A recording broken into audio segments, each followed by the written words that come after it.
Je voulais juste vous faire une petite parenthèse pour vous dire qu'on a créé un quiz qui vous permet de recevoir votre playlist personnalisée d'épisodes. Est-ce que c'est pas trop cool comme cadeau ça? Blague à part, on a créé plus d'une centaine d'épisodes, écrit des dizaines de newsletters et en fait on se demandait aussi comment mieux répondre à vos besoins. Et bien ce quiz et cette playlist personnalisée, ça va vous permettre d'avancer, de construire votre projet, que vous soyez coincé à Paris, peut-être déjà en train de déménager ou même installé dans votre nouvelle région, qui sait. Vous allez pouvoir recevoir la playlist qui vous correspond. Le lien est dans la description de l'épisode et si vous ne le trouvez pas, il est aussi dans la bio de notre compte Instagram. Bonne écoute! On s'est quand même beaucoup battu pour obtenir ce diagnostic, donc ça a été, on l'a plutôt bien vécu, mais voilà, ça a été un peu le moment de faire des choix et de réorienter un petit peu nos décisions professionnelles pour pouvoir à la fois maintenir ce qu'on avait commencé à construire ici en s'installant à la campagne, en créant cette nouvelle vie et en même temps que ça puisse être tenable sur le long terme. Bienvenue dans ce live. Comme à la maison, c'est la rubrique du podcast Ciao Paris où on explore comment on refait son nid après avoir dit Ciao Paris, bien sûr. Et moi, je m'appelle Valérie Bohin, je suis journaliste et je suis aussi la créatrice du podcast que j'ai le plaisir de co-animer avec Anna, mon acolyte. Et un jeudi sur deux, on partage avec vous un témoignage optimiste et réaliste et des conseils d'experts pour vous aider à passer à l'action, à changer de ville, de vie. Alors aujourd'hui, c'est un live pour vous donner des nouvelles d'un duo d'invités du podcast de l'année dernière. C'est Thibaut et Blandine de l'épisode 86 et on avait publié, je m'en suis aperçue là tout à l'heure, on l'a publié il y a tout pile 1 an. Et eux, ils avaient dit ciao Londres, Thibaut et Blandine, pour aller s'installer dans Lyon, près de Vézelay. Et Thibaut, lui, il cumulait une activité de freelance dans le conseil avec le développement d'une activité en astrotourisme. Et Blandine, elle s'était reconvertie, elle était dans les RH et elle a ouvert une savonnerie dans leur village d'Agnières-sous-Bois, si je dis pas de bêtises. Et il y avait aussi un coworking, enfin voilà, il y avait un modèle comme ça un peu entrepreneurial hybride. Et puis, ils plantaient les premières graines de leur nouvelle vie à la campagne. Et moi, j'avais très envie de savoir où est-ce qu'ils en étaient aujourd'hui. Et je suis sûre que vous aussi, d'après les réponses au sondage. Alors, juste avant de laisser rentrer Thibaut et Blandine, j'ouvre une parenthèse pour vous dire que si vous aussi, comme eux, vous avez envie de vous installer dans Lyon, vous pouvez vous faire accompagner gratuitement par un chargé d'accueil local grâce au soutien de la région Bourgogne-Franche-Comté. Alors, en quoi ça consiste ? C'est une personne qui est sur place, qui connaît le territoire comme sa poche et qui va pouvoir vous aider à trouver à la fois l'école pour vos enfants, le meilleur quartier où s'installer, un logement et évidemment un job. Je vous mets le lien en description de l'épisode. Et puis maintenant, place aux retrouvailles avec Thibaut et Blandine. Hello. Hello Lyon. Ça va les amoureux ? Ça va. Ça va, très bien. Donc, dans l'épisode qu'on a publié il y a 1 an, il y avait plein de choses qui ont été dites, moi, qui m'ont donné envie de faire ce live avec vous pour savoir où vous en étiez. Et en fait, depuis, il y a eu plein de changements. Il y a notamment un événement familial qui était un peu au cœur de pas mal d'une certaine réorganisation, on va dire. Est-ce que vous voulez bien nous en parler ? Pour nous, c'était pas un événement isolé dans le sens où c'est quand même l'aboutissement, on va dire, d'une démarche qui a pris quand même plusieurs années. En fait, on a eu le diagnostic en fin d'année dernière, vers octobre-novembre. Le diagnostic définitif du fait que notre deuxième garçon est autiste. Encore une fois, nous ça n'a pas révolutionné réellement notre quotidien, mais ça a ouvert un petit peu des perspectives sur la suite, à quoi allait ressembler l'avenir, la disponibilité qu'il fallait avoir pour la suite des soins, etc. Donc on va dire que ça a permis d'avoir un horizon un peu plus clair sur les prochaines années et surtout sur la disponibilité, la manière dont on allait devoir un petit peu s'organiser en tant que famille. Ça, en fait, de notre point de vue personnel, ça a été une bonne nouvelle parce qu'en fait, on s'est quand même beaucoup battu. On n'en a pas forcément énormément parlé dans le podcast, mais on s'est quand même beaucoup battu pour obtenir ce diagnostic. Donc ça a été, on l'a plutôt bien vécu, mais ça a été un peu le moment de faire des choix et de réorienter un petit peu nos décisions professionnelles. Pour pouvoir à la fois maintenir ce qu'on avait commencé à construire ici en s'installant à la campagne, en créant cette nouvelle vie et en même temps que ça puisse être tenable sur le long terme et qu'on puisse offrir tout ce dont aux enfants, tout ce dont ils ont besoin pour grandir sereinement. Vous avez 3 enfants. Oui. Votre deuxième, à quel âge ? Il va avoir 6 ans là.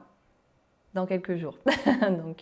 Quelque part, vous pressentiez oui. Ce diagnostic-là d'autisme. Qu'est-ce que le fait que ce soit posé, qu'est-ce que ça change pour vous ? Et puis, comment vous avez aussi, qu'est-ce que vous avez changé dans votre quotidien et dans votre vie pro que vous aviez mis en place Après, encore une fois, on n'en a pas forcément parlé au dernier podcast, mais en fait, on a d'abord eu un mauvais diagnostic avec lequel on n'était pas du tout en accord, qui du coup mettait en place un protocole de suivi qui n'était pas du tout adapté et on le pressentait. Donc, en fait, la validation de notre pressentiment, même si ça a été très long et très difficile pour pouvoir avoir accès à ce diagnostic, parce qu'effectivement, malheureusement en France, on n'est pas forcément, quelle que soit la région, c'est pas du tout lié au fait qu'on est à la campagne, là, soyons très clairs, c'est pas forcément évident. Justement, j'allais vous poser là, la question. Faut être très clair. Il faut être très clair. L'accès au diagnostic est très difficile, quoi qu'il arrive.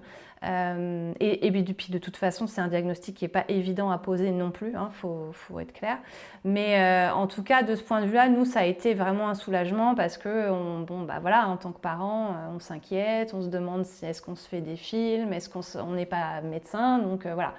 Ça, pour le coup, ça a été un grand soulagement parce qu'on a enfin pu poser des mots et même vis-à-vis des personnes qui entourent notre enfant, le fait d'avoir un vrai mot posé, tamponné par des spécialistes, ça a quand même un petit peu replacé, on va dire, le regard vers une compréhension quand même de la situation, que c'est pas un problème de comportement, que c'est pas un problème de volonté de sa part, qu'effectivement, il y a un besoin d'adaptation qui est quand même particulier. Après, encore une fois, du coup, de ce point de vue-là, d'un point de vue personnel, ça nous a vraiment soulagés, ça a vraiment permis d'arrêter, de se questionner, de remettre en question des choses qu'on voyait, qu'on pensait savoir, etc. Ça s'est vraiment clarifié. Après, on a commencé aussi du coup à pouvoir comprendre un petit peu plus ce qu'il fallait faire pour la suite. Donc effectivement, on s'est rendu compte qu'il fallait quand même avoir un suivi assez développé, assez poussé, donc un peu de disponibilité pour faire les rendez-vous, s'adapter à plusieurs niveaux et puis aussi tout simplement l'avenir. En fait, on sait que notre fils aura toujours besoin d'accompagnement quoi qu'il arrive, toute sa vie, en tant qu'adulte aussi. On ne sait pas encore à quel point, ni ce que ça signifie exactement, mais en tout cas, ça a remis un petit peu dans l'axe l'idée qu'il fallait quand même avoir peut-être une certaine stabilité aussi financière qu'aujourd'hui on n'avait pas parce qu'on était tous les deux entrepreneurs. Et donc, on va dire ça a un petit peu remis sur le tapis cette discussion de qu'est-ce qu'on fait ? Est-ce que, au-delà de la pérennité de nos business models sur le court, moyen, long terme, c'était au fait, est-ce qu'on peut se permettre aujourd'hui pour amener de la stabilité à notre famille d'être tous les deux entrepreneurs ? Et la réponse...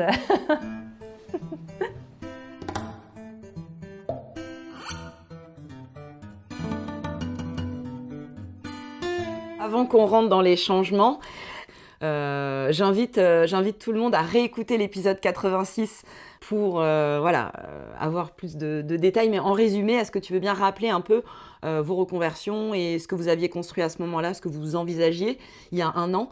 Donc on a fait cette démarche de s'installer donc près de Vézelay, c'était en 2018. À ce moment-là, on n'avait pas encore une idée très claire de ce qu'on voulait faire. On savait qu'on voulait mener des projets et ça a mûri sur les quelques années qui ont suivi et on s'est lancé dans les travaux à peu près en 2022 autour d'un lieu autour finalement de la maison qu'on a achetée, dans lequel on a créé des locaux. Et autour de ces locaux, donc on a créé 3 activités. Donc il y a la savonnerie artisanale de Blandine. Il y avait donc du ciel et des hommes, qui est mon activité de découverte de l'astronomie, vu qu'on a un très beau ciel en lisière de Morvan. Et aussi le lieu en tant que lui-même aussi, donc en tant que lieu disponible à la location. Voilà, donc c'est en fait ces 3 activités-là qu'on a un petit peu développées de concert. Et en cohérence un peu les unes avec les autres et sur lesquelles donc on travaille maintenant depuis quelques années. Et tu avais ton job. Voilà, et moi donc à côté effectivement donc du ciel et des hommes, c'était quand j'ai lancé c'était un side business. Donc je le faisais en plus de mon boulot déjà à temps plein en fait en tant que consultant d'entreprise. Toi, tu étais consultant freelance, donc tu bossais depuis Lyon. C'est ça. Et tu avais cette activité de découverte de l'astronomie en parallèle que tu essayais de développer. C'est ça, exactement. Ouais.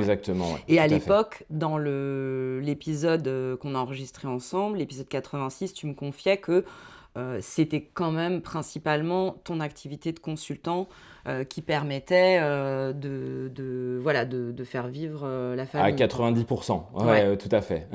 Moi, je sais que, à titre vraiment personnel, j'ai eu un peu l'instinct protecteur et provider, on va dire, qui est assez revenu à l'occasion de ce diagnostic.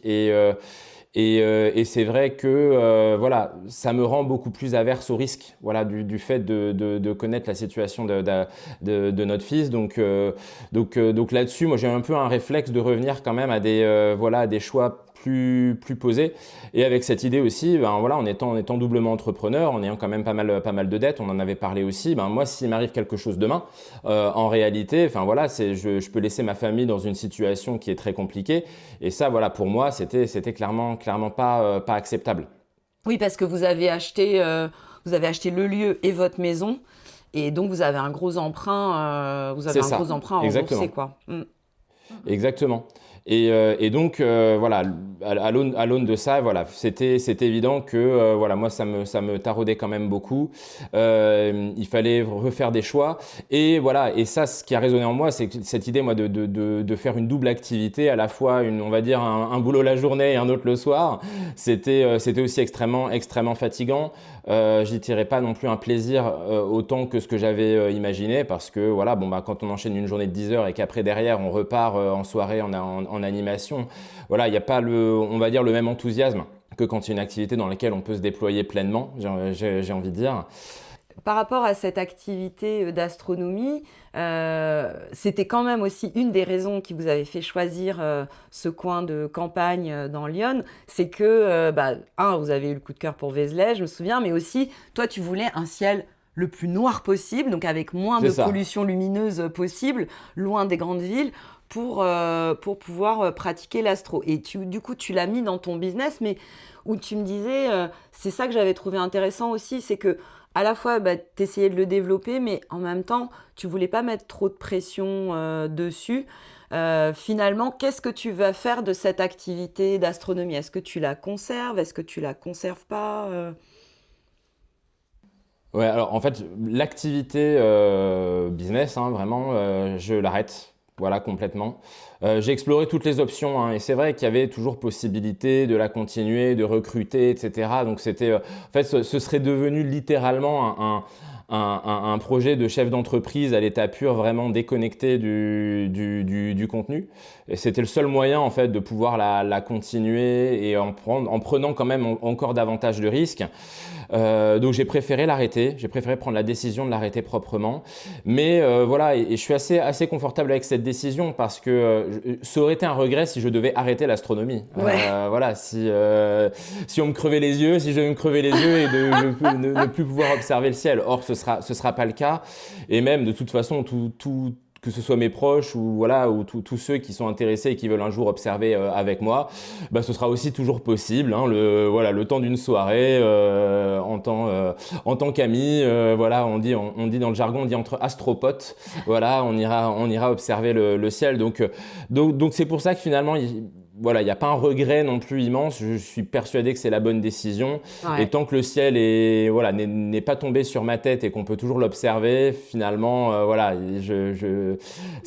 l'astronomie est toujours très présente dans ma vie et dans le projet de vie. Voilà, surtout. Est-ce que ça a changé ton rapport avec cette passion C'est vrai qu'elle était c'était une passion qui était un petit peu devenue travail, pour être très honnête. Pendant ces 2 ans, j'ai vu beaucoup le travail. Alors, j'ai eu des moments extraordinaires, hein. Ça, c'est vrai, faut pas le cacher. Mais c'était des moments. On va dire que c'était des moments qui m'ont rappelé pourquoi je l'ai fait. Mais c'est vrai que sinon, j'ai quand même beaucoup, c'était, je vais pas dire de la souffrance non plus, mais en tout cas, c'était quand même beaucoup de fatigue, c'était beaucoup de travail, c'était beaucoup d'inquiétude aussi, voilà, sur le plan économique et financier. Donc, il y a quand même un soulagement qui est lié à ça, en fait, hein. C'est vrai que quand la passion, elle est un petit peu quand même, elle porte le poids un peu de l'inquiétude, quand elle est pas, j'ai envie de dire, vierge et pure, finalement, bon, ça l'affecte un petit peu aussi. Donc, il y a aussi un petit soulagement. Il y a quand même une petite satisfaction à l'idée qu'elle va redevenir épurée de toute considération négative. Et voilà, donc ça, c'est plutôt quelque chose auquel je me raccroche. Voilà. Ouais, et puis dans le dernier épisode aussi, tu m'avais dit une chose, je me souvenais plus de ça, mais en réécoutant l'épisode, ça, tu vois, je me suis dit, ah mais oui, c'est vrai qu'il y avait cette question-là aussi, de l'équilibre de vie perso et vie pro. Et je me souviens que tu avais dit, finalement, aujourd'hui, en cumulant toutes ces activités, on bosse énormément et que, bah voilà, il y avait aussi besoin de retrouver un équilibre à cet endroit-là. Comment t'as fait évoluer cette envie Cette réflexion aussi, vis-à-vis de notre fils, ça a été aussi un peu un temps de prise de recul et de réaliser que finalement, entre le projet professionnel fait partie du projet de vie, mais nous concernant, il était un peu le projet de vie. En fait, il avait un petit peu cannibalisé l'ensemble du projet de vie.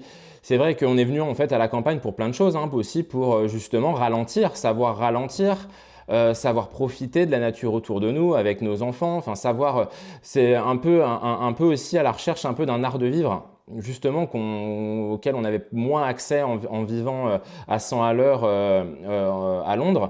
Et donc finalement, c'est de se dire le pro aussi, l'épanouissement dans le pro, il en fait partie, ça c'est certain.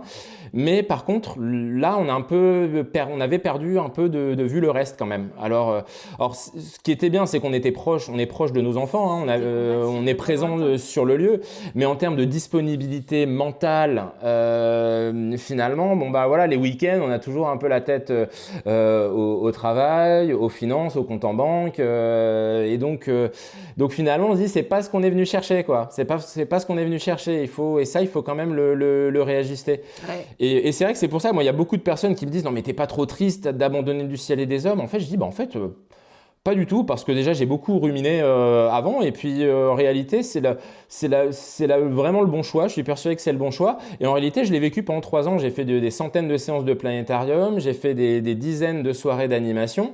J'ai vécu des moments absolument extraordinaires, et ça, en fait, je le garde finalement. Enfin, je le garde, et en plus, c'est même pas forcément la fin de ces moments-là. Ils pourront toujours exister aussi, dans un cadre non professionnel. Donc là-dessus, voilà, vraiment, vraiment, vraiment pas de regret. C'est juste un nouveau chapitre qui s'ouvre.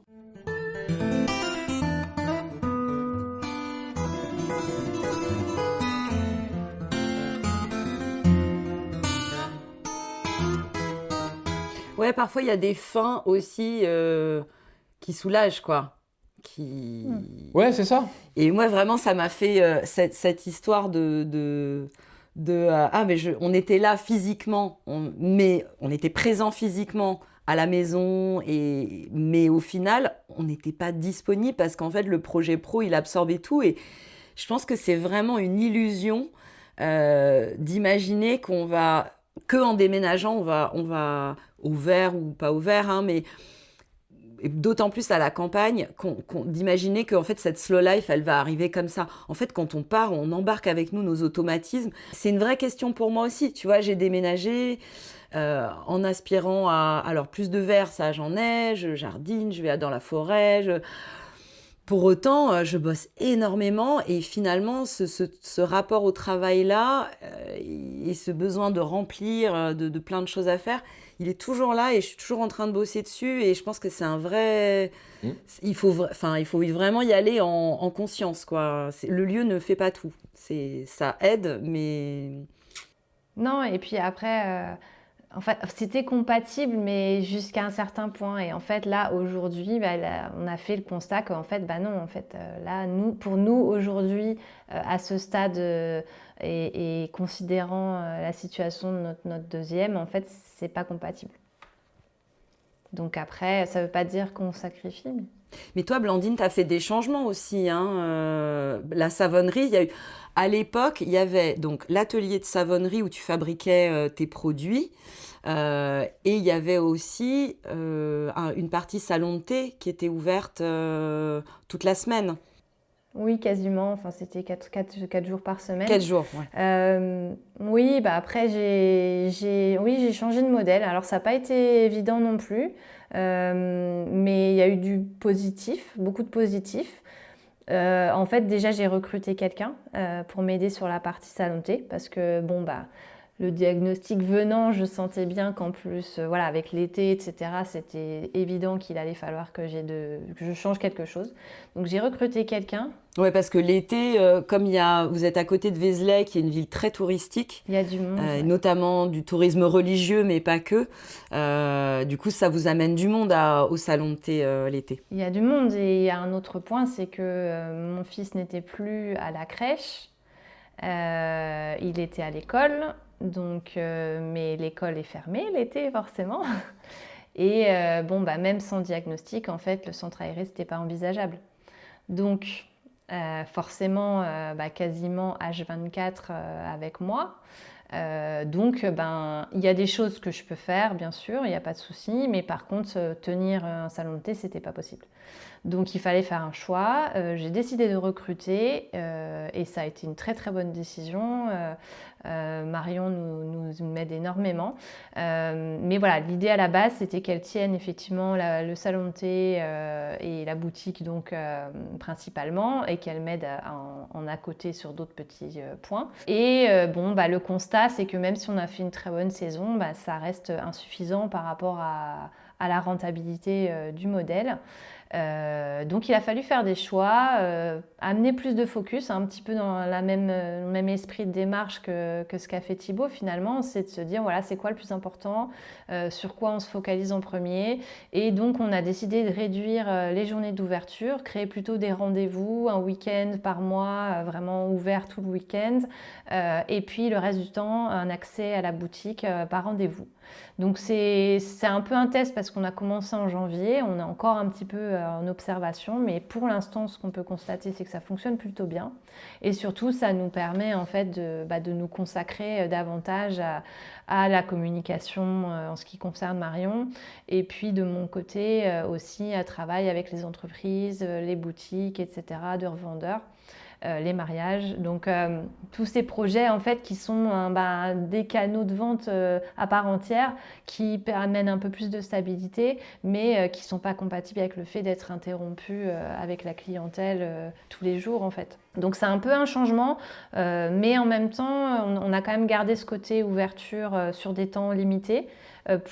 Ça prend plutôt bien dans le sens où les gens jouent le jeu, viennent au rendez-vous. Donc, on garde quand même ce côté relationnel, donc ça, c'est très bien. Mais tout en ayant quand même plus de focus sur des choses qui sont plus rentables aussi et nous permettent d'avoir un peu plus de pérennité. Après, c'est toujours un work in progress. On n'y est pas encore, mais voilà, pour l'instant, ça a pas mal évolué et c'est plutôt pour du bien en fait. Oui, le fait, la rentabilité, peut-être qu'elle aurait été un peu plus là si tu n'avais pas eu besoin de recruter, si tu avais pu gérer.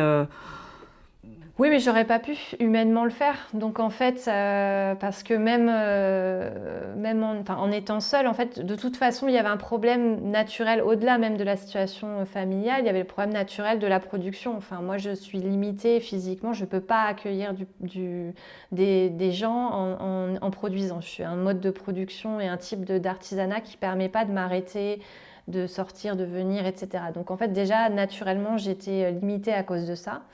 Après, je parle même pas de la charge mentale, mais c'est vraiment des modes de vente qui sont tellement différents en fait, qui nécessitent quand même un minimum de focus et d'implication que je pouvais pas fournir seule. Sans même parler, encore une fois, de ma situation familiale qui nécessite encore plus du fait que déjà que j'ai 3 enfants, mais en plus, voilà, avec la situation du deuxième qui nécessitait quand même plus de présence. Donc en fait, c'était pas possible. Je pense que c'est un moment où j'aurais pu commencer à me payer un peu. Pas forcément non plus, voilà, mais un peu. Mais j'ai fait le choix de recruter quelqu'un parce qu'en fait, je savais que ça allait pas être possible. Et j'ai bien fait parce qu'il y a aussi le fait de travailler en duo, d'avoir quelqu'un d'autre aussi, un autre regard. Je veux dire, Thibaut est certes impliqué, mais de façon quand même assez limitée, vu toutes les casquettes qu'il avait lui-même. Ça permettait vraiment de redonner un peu de puissance à la marque, à la boutique, en local. Et encore une fois, l'été s'est très bien passé. Mais malgré tout, à un moment, il faut se confronter aux chiffres et en fait, c'était pas suffisant pour pouvoir vraiment, sur l'année, assurer comme ça une ouverture. Je sais que vous, ça vous tenait à cœur aussi, d'avoir ce lieu vivant, oui. Ce commerce au sein du village. Oui. Je sais que c'était important pour vous. Et donc voilà, de conserver ça, mais en l'adaptant pour pas que... l'idée, c'est pas non plus de se tirer une balle dans le pied, tu vois, et de se sacrifier. Et donc voilà, de trouver ce compromis. De toute façon, quand on est entrepreneur, c'est ça, on teste des choses, on ajuste. C'est ça. Et donc ça, vous avez conservé la partie ouverte au public, mais tu t'es dit aussi, faut que je trouve d'autres sources de revenus. Et donc, développer toute la partie, tu disais, entreprise et tout. Qui étaient déjà des sources qui existaient, mais dans lesquelles je ne pouvais pas m'investir assez, en fait, parce que pas le temps, en fait. Pas le temps de prospecter, d'appeler, même de construire une offre cohérente. J'avais déjà une dizaine de points de vente, mais finalement, je les avais à peine démarchés. Ça m'était tombé dessus, voilà.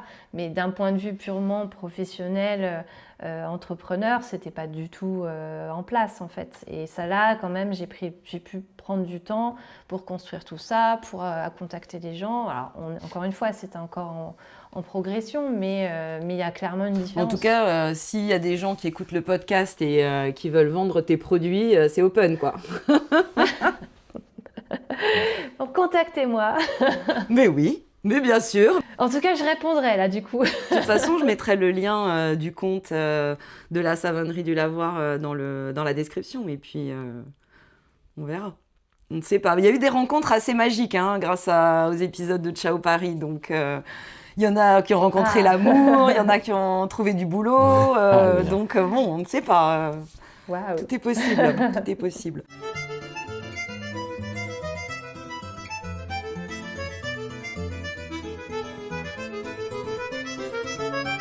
Toi, Thibaut, tu t'étais fixé tes 40 ans pour basculer tes activités en local et te délester de la partie conseil. Où est-ce que tu en es ? Non. C'est exactement le choix inverse en fait. Mais Donc à 39 ans. Non, par contre, il y a une clarification, une clarté qui arrive qui est extrêmement, on va dire... Voilà, on en a parlé un petit peu avant, qui fait du bien. Voilà, je ne sais pas si on l'a mentionné, mais je vais devenir salarié dans un cabinet de conseil. Non, on l'a pas mentionné. Et ben en fait, c'est exactement l'inverse. Là, c'est plus le court terme aujourd'hui que j'essaye de stabiliser, mais le long terme, entre guillemets, il est plutôt assuré. Donc, T'as fait le choix d'abandonner l'entrepreneuriat et le freelancing. rien que retrouver des vacances, des congés payés, en fait. Enfin voilà, moi, ça m'est pas arrivé depuis presque 10 ans. Et voilà, et avec très peu de vacances ces dernières années. Et donc voilà, bon, il y a des choses, hein, ça peut paraître évident pour beaucoup, mais voilà, pour moi en tout cas, voilà, les retrouver. Il y a un côté simplification, voilà, clarification. Et aussi, ben, pour moi, en fait, faut se dire dans la tête, en fait, en étant en freelance, finalement, j'avais le court terme qui était assuré, mais le long terme qui était complètement open, qui était complètement ouvert. Donc voilà, donc j'ai envie de dire, la quarantaine, finalement, il y a une forme de stabilité qui revient et c'est pas plus mal et c'est pour moi, c'est apaisant. Voilà. L'air de rien aussi, j'ai réalisé que toute mon expérience, elle pouvait être valorisée encore aujourd'hui. Enfin voilà, donc même l'expérience entrepreneuriale, le fait d'avoir été manager d'une PME locale même pendant un an, enfin voilà, je me suis rendu compte que le projet intéressait, que mon parcours était assez atypique, mais que voilà, il avait toujours de la valeur. Ça aussi, enfin voilà, obtenir un petit peu cette reconnaissance-là et me rendre compte que j'avais toujours ma place et que voilà, encore des personnes qui étaient prêtes à me faire confiance. Voilà, c'était quelque chose aussi qui était un peu un renouveau, voilà, une petite nouvelle naissance, renaissance professionnelle pour moi. Donc bon, après on va voir, hein, on va voir aussi quand j'aurai commencé, après 3-4 mois si je déchante pas. Mais en tout cas là-dessus, ouais, c'est plutôt libérateur. Il y a ce côté libérateur que je voulais retrouver à mes 40 ans, que je n'ai pas envisagé dans cette direction-là, mais que je retrouve quand même. Voilà. Alors, quand est-ce que tu commences ton job salarié? Début juillet. Début juillet. Ah oui, donc bientôt. Donc, ça n'a pas encore, Bientôt, ouais. ça n'a pas encore commencé.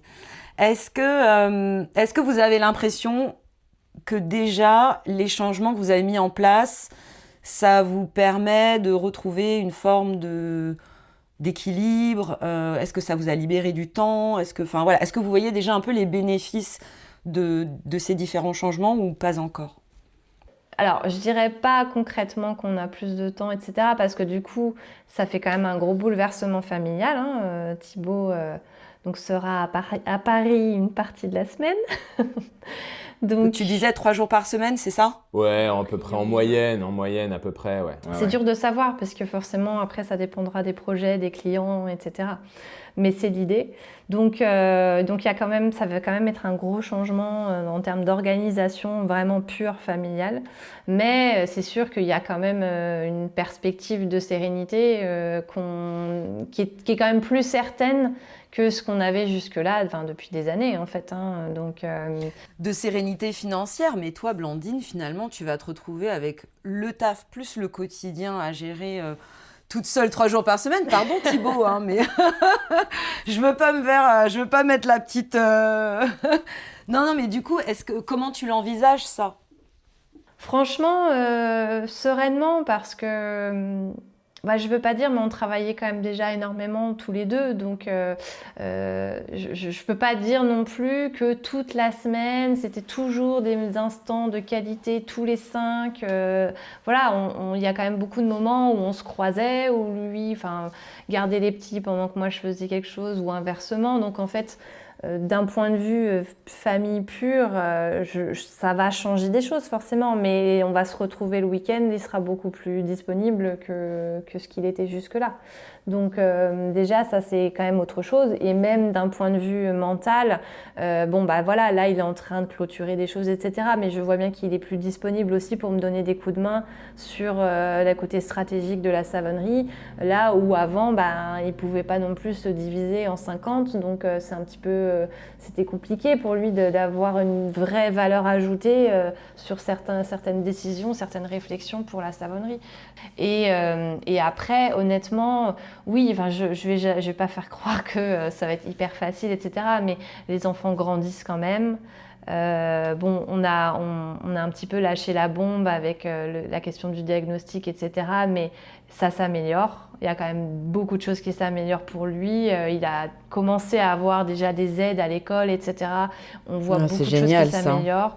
Donc voilà, je suis pas inquiète honnêtement. Après, je pense qu'il y a quelque chose là pour le coup, c'est vraiment une qualité, je pense qu'on a tous les deux, c'est que oui, on a une forme de résilience, je pense, mais on a aussi une forme d'adaptabilité qui nous joue des tours parfois parce que ça nous a fait accepter une accumulation de choses là où parfois on aurait peut-être dû dire non ou se dire non, en fait ça je peux pas.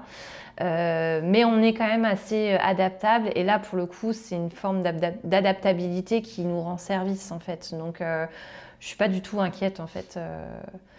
Ça va être... Peut-être les grands-parents vont avoir Allô, plus de... papy et mamie J'espère qu'ils écoutent le podcast. Voilà.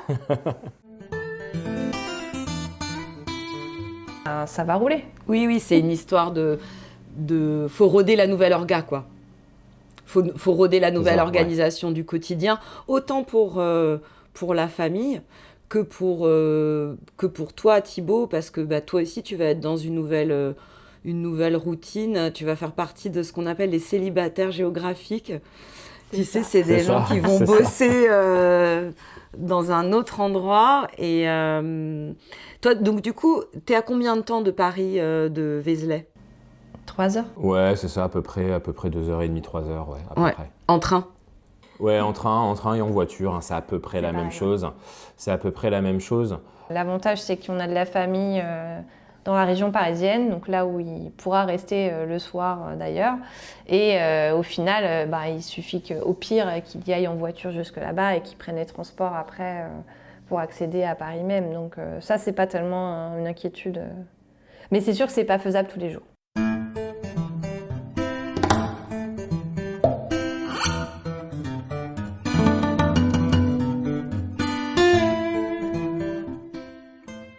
Pour conclure, qu'est-ce qu'on peut vous souhaiter pour la suite ? Je sais pas.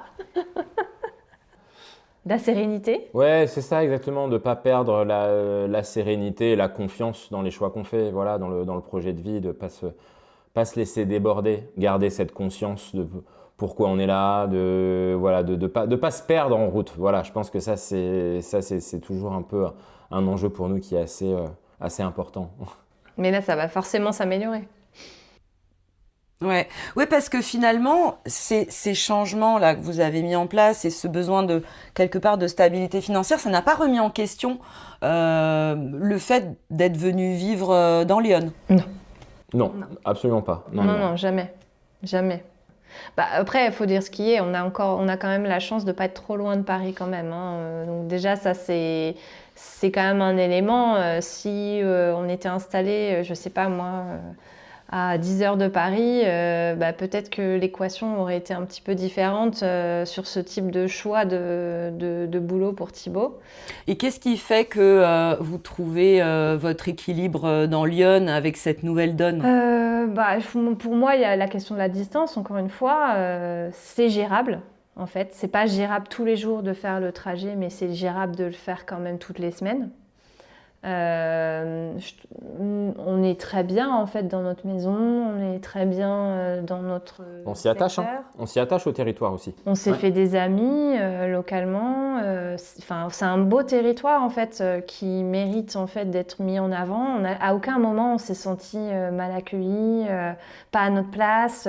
On a toujours été très clair sur le fait qu'on était des outsiders, mais ça c'est tout à fait normal et on n'a aucun problème avec ça. Mais nos enfants s'épanouissent très bien dans ce mode de vie-là. Donc pour le coup, aujourd'hui, il n'y a absolument aucune raison de remettre ça en question en fait.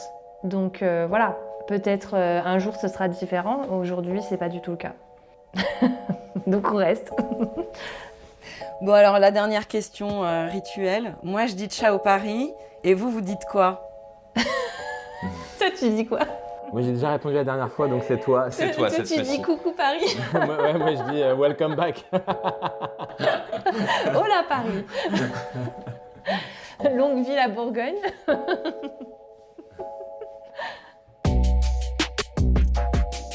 Merci beaucoup d'avoir écouté cette conversation. J'espère sincèrement qu'elle vous a été utile et vous a plu. Pour être sûr de recevoir les prochains épisodes, abonnez-vous à Ciao Paris sur votre plateforme d'écoute. Et pour encore plus de ressources et de conseils, inscrivez-vous à notre newsletter ensoleillée. Le lien est dans la description de l'épisode. Avec Anna, on vous retrouve jeudi dans 2 semaines pour une nouvelle histoire. Et d'ici là, venez nous faire un coucou sur Insta, @Ciao Paris le podcast, tout attaché. Ciao, c'est I-A-O. Allez, ciao!